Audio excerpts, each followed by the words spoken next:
One quiet night, Panda noticed something magical, glowing fireflies dancing in the air. Curious, he decided to follow them. The fireflies led him to a hidden valley, shining like a sky full of stars.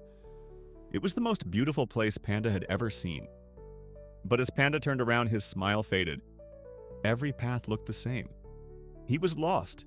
Just then, Panda spotted someone else, a little fox hiding in the shadows. He looked lost too. Panda had an idea. If the fireflies led them in, maybe they could lead them out. He points at the glowing trail and the two follow it eagerly. At last, they step out of the valley, back into the familiar forest. Panda smiled at Fox. Tonight he had found more than just a glowing valley. He had found a friend.